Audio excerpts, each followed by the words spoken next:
तुम पद में मम मात, शरण चरण हैं आपके, तारण तरण जहाँ, भवदधि तट तक ले चलो, करुणा कर जिन राज।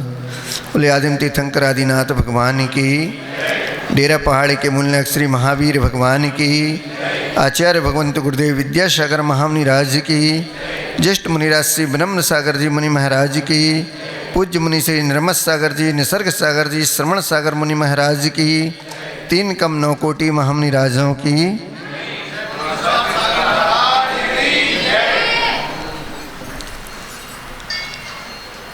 भावना भवनाशनी हुआ करती है।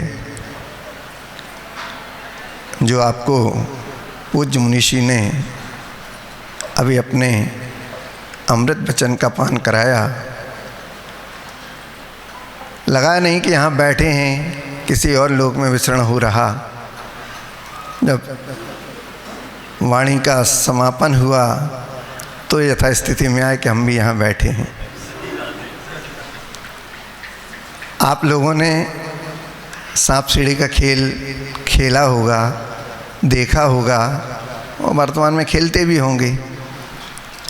उस सांप सीढ़ी में 2 चीज़ मुख्य हुआ करती हैं।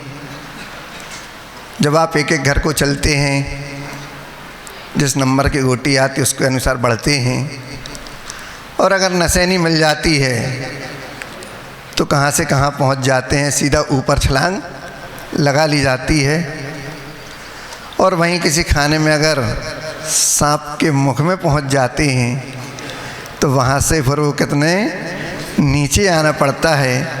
ज़्यादातर स्थिति तो सेकंड लास्ट अंतिम पायदान पर हुआ करती है कि जिस समय आप बस एक कदम, जैसा एक कदम सुख है वैसे एक कदम और, एक खाना और चलना है और हमारा खेल समाप्त हो जाएगा। और वैसे ही एक कदम की ओर बढ़ते हैं और वो नंबर 1 कम आता है और सांप के मुख पर पहुंचती है गोटी तो सीधा नीचे आ जाता है। उसी प्रकार से जैन धर्म में भी 14 प्रकार की नशैनी आपको मिली हुई हैं। उनके द्वारा हम अपने भावों को जान सकते हैं, देख सकते हैं, क्योंकि नशैनी मिली तो ऊपर चढ़ना और सांप के मुख में गए तो नीचे उतरना। वो 14 प्रकार की नशैनी जो मिथ्या दृष्टि से प्रारंभ होकर मिथ्या से अंतिम आयु की ओली तक पहुंचती हैं, वो 14 प्रकार के गुणस्थान हैं। और उसमें रहने वाले जीवों की खोज आदि होती है, वो मार्गण स्थान है, या यूँ कहें कि गुणों के रहने के स्थान को गुणस्थान कहते हैं। और अन्वेषण और खोज करते जाएंगे मार्गण के स्थान के साथ तो उसमें 2 प्रकार के जीव मिलते हैं। भव्य मार्गणा के अंतर्गत एक भव्य और दूसरे अभव्य। अभव्य का तो प्रथम ही गुणस्थान हुआ करता है, और जीव समाज के अंतर्गत देखें तो 19 प्रकार के जो जीव समाज, उसमें 18 प्रकार के जीव समाज तो प्रथम गुणस्थान में ही रहा करते हैं। केवल एक संगी पंचेंद्री की यात्रा ही है जो एक से या दूसरे गुणस्थान से 14वें गुणस्थान तक हुआ करती है। ऐसा वह भव्य जीव। तो प्रश्न उठता है कि भव्य कौन है? तो आचार्य कहते हैं कि जो पुरुष मोक्ष जाने की पात्रता रखता है वह भव्य जीव कहलाता है। जो अपने हृदय में हर समय भगवान के उस अतुल ज्ञान, दर्शन, सुख और बलमय को जो रूप उनका है वह जानता है, और विनय भाव भक्ति पूर्वक उनके नाम की माला जो जपता है, ऐसा भव्य जीव ही जल्दी ही मोक्ष मार्ग पर आरूढ़ होता है, उस पर चलता है और 5 कल्याणक से पूजित वह तीर्थंकर आदि का पद भी प्राप्त कर लेता है, मोक्ष जाता है। ये भावों की ही तो पराकाष्ठा हुआ करती है कि अभव्य गुणस्थान में रहते हुए भी अगर वह जीव भावों को संभालता है और आगे बढ़ता है तो तीसरे, चौथे, 5वें गुणस्थान को पार कर 7वें गुणस्थान को पाकर मुनि महाराज बनता है और आगे चलकर उन गुणस्थानों पर आरूढ़ होता हुआ श्रेणियों को चढ़ता है और फिर वह पतित नहीं होता, ऊपर ही उसकी यात्रा होकर उस पतित आत्मा से पावन बन जाती है और जाकर सिद्धालय में विराजमान हो जाती है। ऐसा भी वह समय था, एक सेठ जी थे, रत्नों के व्यापारी थे, बहुत अच्छा व्यापार था। और वो पंडित जी, आपने नाम सुना हो, बनारसी दास जी थे। वो लिखते हैं कि अब वर्तमान जीवन में जब वो थे कि जीवन में गुरु का दर्श कभी पाता नहीं, जीवन में गुरु का दर्श कहीं पाता नहीं, और गुरु बिन अब रहा जाता नहीं। सोचता हूँ खुद मुनि बन जाऊँ, परंतु मुनि के बिना भी मुनि बना जाता नहीं। वर्तमान में उनके समय मुनि का दर्शन दुर्लभ हो गया। रत्नों के व्यापारी थे, कहते थे कि एक बार कोई हमें उस मुनि मुद्रा के दर्शन करा दे, चाहे तो मेरी सारी संपत्ति मैं उसको दे दूं, परंतु ऐसा भी वह कोई व्यक्ति न मुनि बना न उनको दर्शन हो पाए। चोरों की वह घटना आपको याद है कि जब चोर घर में घुसे और जब गठरी बांध के ले जाने लगे और नींद खुली तो देखते हैं कि सारा सामान बांध लिया। सारे चोरों ने उसके सर पर मिल के गठरी को उठा के तो सबको निकाल दिया। अब एक चोर बचा है, अब भारी गठरी उठाए कैसे? तो सेठ जी पहुँच जाते, भैया तेरे सर पर गठरी मैं रखवा दे रहा हूँ, उठा देते और कहते ले जा। ऐसे बनारसी दास जी जीवन में जिनके गुरु नहीं होते उनको इस प्रकार का सौभाग्य भी नहीं मिला करता है। हम सबका बड़ा सौभाग्य इस पंचम काल का है, भली काल का दोष कह लो या हुंडा उसरपड़ी काल है, न सहना ने न कुछ है, फिर भी हम सबका बड़ा सौभाग्य और पुण्य का उदय है कि आगे आने वाले काल में तो जहाँ पर कुछ भी नहीं मिलना, वर्तमान काल में आचार्य भगवंत गुरुदेव विद्यासागर जी महामुनिराज महापुरुष की कृपा से हम सबको मुनि के दर्शन भी हो रहे हैं, उनकी वाणी का लाभ भी मिल रहा है, मुनि दीक्षा देखने भी मिल रही है, और व्रती श्रावक आदि सब संयमित जीवन जीने वाले ये सब भव्य महापुरुष हमको यहाँ दिख रहे। जो भी यहाँ बैठा है, घर छोड़ के आया है, देवशास्त्र गुरु में श्रद्धा भक्ति रखता है, वह सारा भव्य पुरुष ही तो है।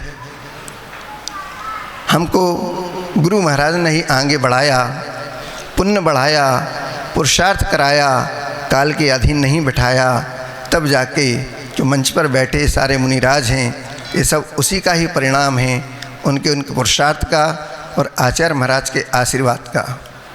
वो शिष्यों को कैसे बढ़ाते हैं, कहते कुछ भी नहीं और परीक्षा करते जाते हैं। एक छोटी सी घटना,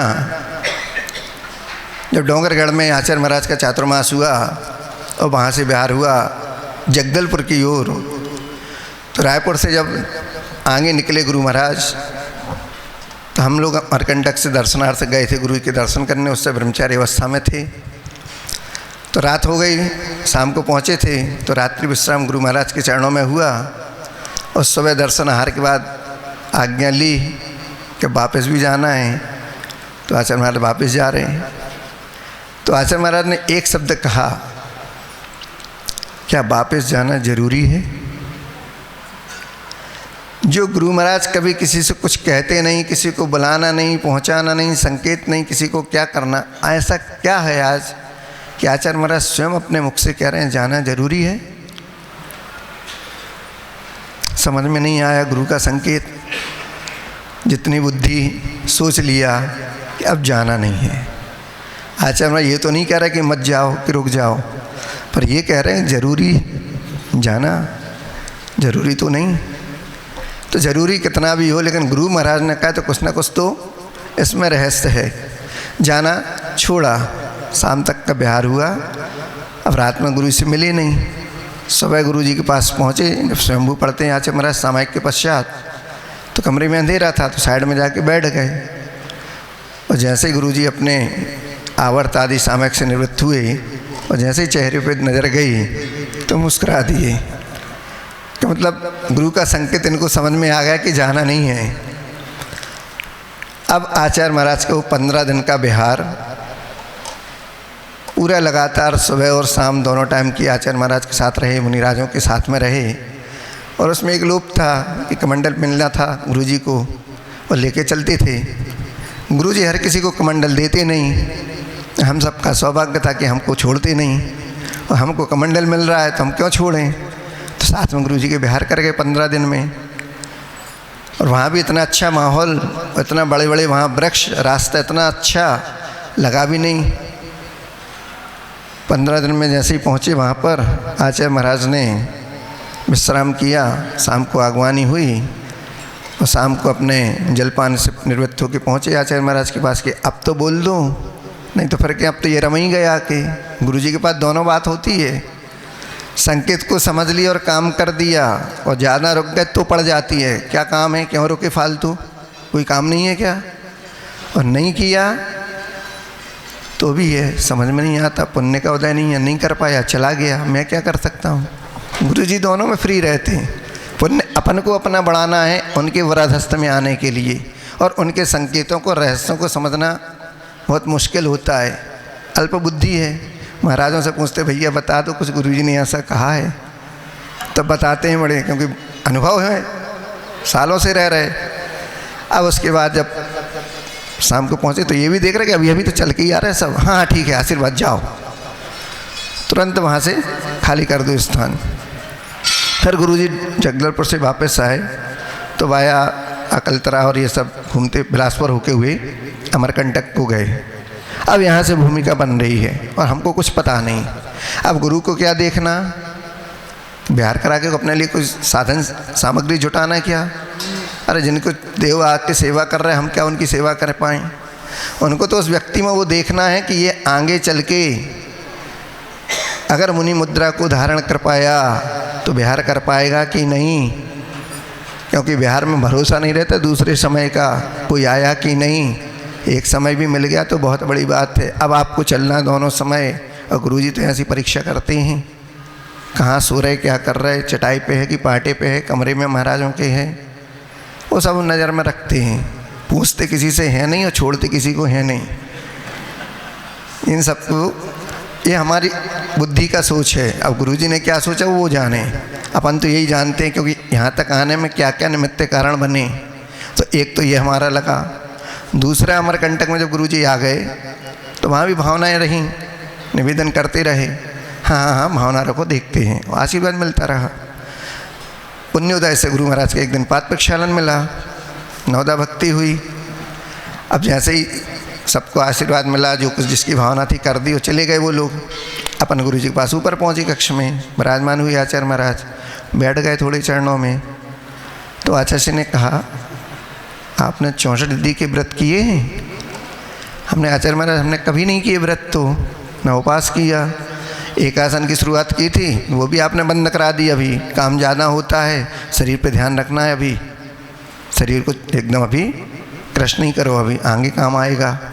तो वही बंद हो गई अष्टमी चतुर्दशी। उपास तो बहुत दूर की बात आई गई हो गई, लेकिन दिमाग में एक बात बैठ गई। गुरुजी ने चला के बोला है कि आपने 64 रिद्धि के व्रत उपवास किए कि नहीं, कुछ न कुछ रहस्य है। अब जब गुरु महाराज सामायिक से निवृत्त हुए तो हम पहुँचे भगवान, आज का यह सौभाग्य और शुभ दिन मेरे जीवन का एक स्मृति यादगार बने, इसलिए मैं उन व्रतों को और उन उपवासों को लेना चाहता हूँ। अच्छा कर लोगे, आपका आशीर्वाद होगा, सब हो जाएगा आचार्य महाराज। गुरुजी प्रसन्न हुए, आशीर्वाद दिया, कायोत्सर करके वहाँ संकल्प हो गया 64 रिद्धि के उपास करेंगे। कब करेंगे समय निश्चित नहीं, और गुरुजी हैं तब कहाँ दौड़ भाग में हो पाए। 3 महीने तक कोई उपास ही नहीं हुए, 2 महीने तक। उसके बाद जब बिहार हुआ, रामटेक पहुँचे, चतुर्मास की स्थापना हुई, वापस हुई 15 दिन बाद। फिर संकेत हुआ कि अब आचार्य महाराज ने याद किया। क्यों याद किया? 2 दिन में पहुंचना है और सब कुछ निवृत्त होकर ही पहुंचना है, इसके आगे कोई संकेत नहीं। और जिससे संकेत आया वहाँ का वो दूसरा बंदा था, समाज का भी बंदा नहीं कि समझे कुछ। माली लड़का क्या जाने, कोई महाराज ने कह दिया होगा भैया बुला दो उसको। अब महाराज को संकेत कहाँ पहुँचाएँ हम, किससे पूछवाएँ? 2 दिन में पहुँच गए। पहुँचे तो माहौल कुछ और दिखा, लगा दीक्षाएँ होना है, लेकिन होना किसकी हैं? और देख रहे तो भरा पूरा पंडाल, ब्रह्मचारी भाइयों से, बड़े बड़े प्रतिमाधारी लोग। पुराने बड़े बड़े भैया लोग, लेकिन स्थिति ऐसी बनी कि जिस पे हो गुरु का वरद हस्त, फिर उसको किसी चिंता किसी बात की नहीं। और गुरु महाराज ने 2 दिन के पश्चात जब वहाँ पर सब भाइयों की पेशी हुई, सबका निवेदन सुना, उसमें हमारा भी नंबर लगा और उसके पश्चात ही आज पूज्य बड़े महाराज की सन्निधि में छतरपुर में दूसरी बार आ पाए। 2 बार तो गुरु महाराज के साथ ही आए और तीसरी बार यहाँ पर बड़े महाराज के साथ रुकने आ गए। अब इसके आगे क्या करना है, तो बिहार आदि करा के देखा गुरुजी ने, सब कुछ किया और उसके बाद दीक्षाएं हो गईं। ये छोटी सी बात नहीं, ये उन भावों की ही परिणति है जो पूज्य मुनीषी ने अभी आप सबको बताई थी। मैं भी सोच रहा था कि क्या बोल लूँ, लेकिन मिल गया, उन्हीं के साथ चलते चलते यहाँ तक आए। अब गुरुजी ने जब मिथ्या दृष्टि से सम्यक दृष्टि तक की यात्रा यहाँ तक कराई, अब उनकी यात्रा उनके आशीर्वाद से उनके साथ आगे तक हो जाए और संलेखना समाधि मरण हो जाए और अपने इस भाव भ्रमण से हम छूट पाएँ। इस मंगल भाव के साथ आप सब भव्य जीव भी हैं।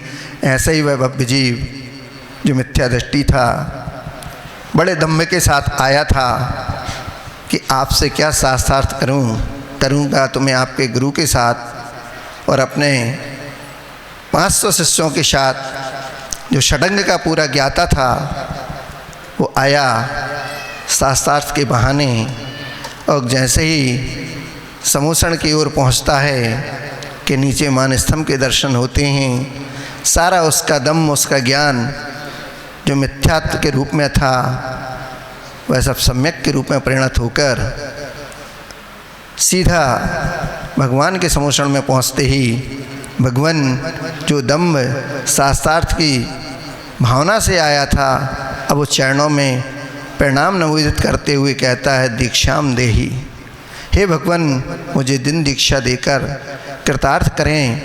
और वही भगवान महावीर स्वामी के समूषण में प्रथम गौतम गणधर के नाम से अधिष्ठित हुए, यह उस भावना का ही परिणाम है। और अंत में जब भगवान को केवल ज्ञान की प्राप्ति होकर मोक्ष प्राप्त हुआ, तो वो रोते रह गए कि भगवान अब मेरा क्या होगा। तो भगवान तो मोक्ष में चले गए।